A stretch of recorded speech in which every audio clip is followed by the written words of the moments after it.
Okay, let's look at the practice exam 2, problem number 5. All right, so first we need to take the derivative, so let's do that.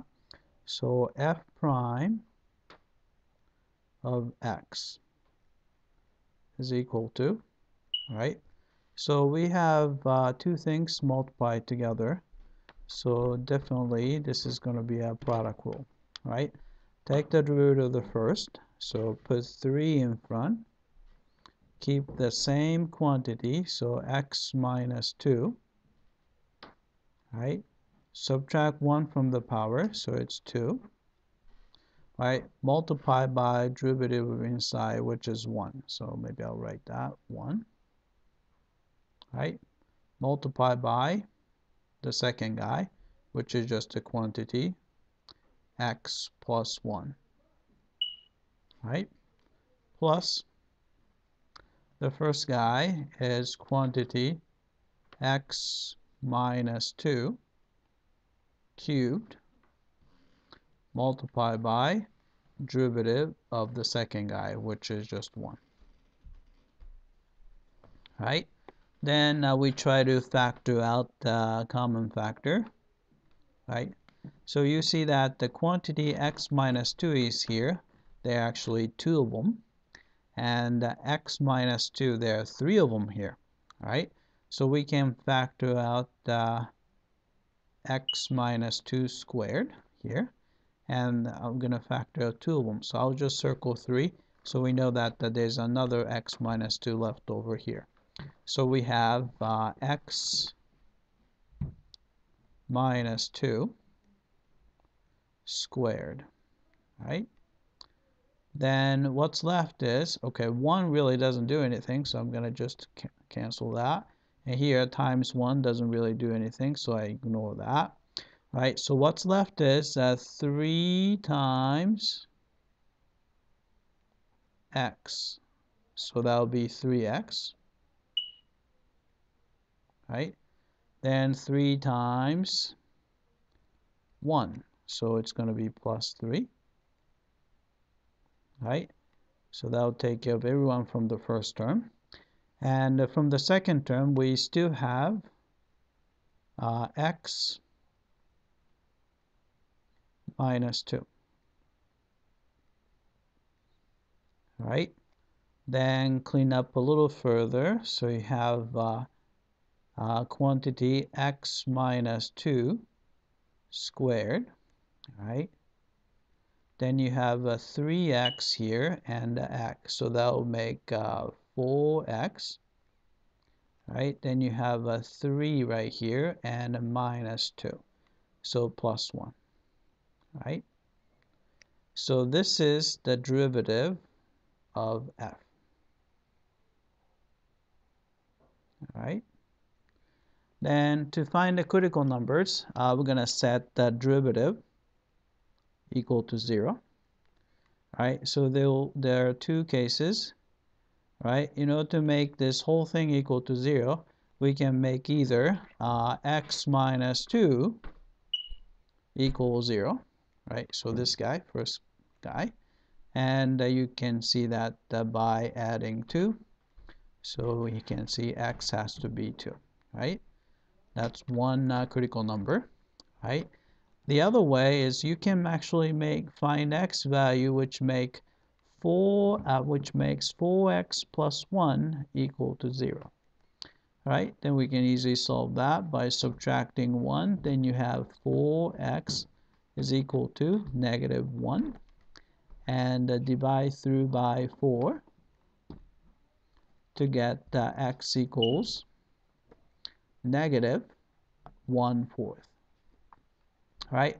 So critical numbers are 2 and negative 1/4.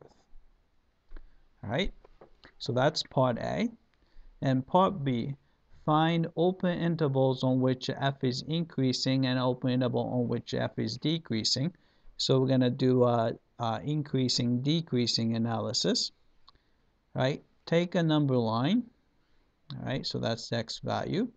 And put tick marks for the critical numbers. Right? So negative 1/4 is the smaller number. So I put it on the left. And the 2 is another critical number, right? Then all we are interested is the sign of the derivative, f prime, right? So we'll try anything less than negative 1/4. So we'll probably try like negative 1 or something like that, right? So if you plug in negative 1, so this guy is always positive because of the square, right? So you have negative 1 times 4 is negative 4 plus 1, so that's negative, right? So positive times negative is definitely negative, right? We can try any number between negative 1/4 and 2, so I like 0, so we'll try x equals 0, right? Again, x minus 2 squared is always positive, so we don't have to worry about that. But here, negatives, so 0, 4 times 0 is 0 plus 1, so that's positive, right? Positive times positive is going to be positive here, right? Then we can try any number bigger than 2. So I'll try 3, right? So this is going to be positive here, and here 3 times 4, 12 plus 1 is positive. Both positive again, so we have positive sign here. All right, so you can see that if the first derivative is negative, which means that this guy is decreasing, right? If the first derivative is positive, so you can see that on these intervals, it's increasing all the way, right? So we can say, so therefore, f is, right, increasing on, right, interval would be starting from negative 1/4 to positive infinity, right? Then it's decreasing on, right, negative infinity to all the way to negative 1/4, right? So that's the answer for part B. All right, part C, we need to find the second derivative. So let's take another derivative. So f double prime of x is equal to, right? So derivative of the first guy, again, we have to use a product rule, which is 2 times quantity x minus 2, raise it to the first power. I'm not going to write that. Multiply by derivative inside is 1, so I'm not going to write that. Times the second guy is 4x plus 1 plus, right, first guy is a quantity x minus 2 squared, multiplied by derivative of the second guy, which is 4. So we put 4 here, right? Then try to simplify. So let's see, what's in common. So you can see that there's 2 here, and there's 2, and there's 4 here. So 4 is, maybe I'll rewrite it as 2 times 2, right? That way we can factor out one of the two. So 2 is pulled out, right? And also quantity x minus 2. There are actually 2 of them here, so I'll circle here. So quantity x minus 2 is in common as well, right? Then pick up some leftover terms.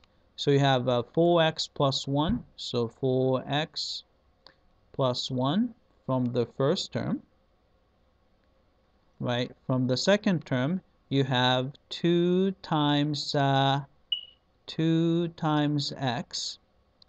so there's 2x, so plus 2x, and then 2 times negative 2 is negative 4, right? So this is equal to 2 times x minus 2. Then you have let's see, 4x and 2x. So that's going to be 6x. Right? Then you have a plus 1 and a negative 4 combined together, negative 3. Alright, then I'm gonna go here. I'm running out of room. So this guy, both of these guys have 3 in it, so I'll pull 3 out. So 2 times 3, so you have 6. Then you have a quantity x minus 2. Right, so 3 factored out, so it's going to be just 2x. Right, negative 3 factored out, so negative 1. Alright, so this is the second derivative. So we know to find the critical, it's not a critical number, actually the inflection points, we're going to set that equal to 0. Right, so this will give you, right, so x equals, right, I'm going to do it here, x, so x equals 2 is one of them.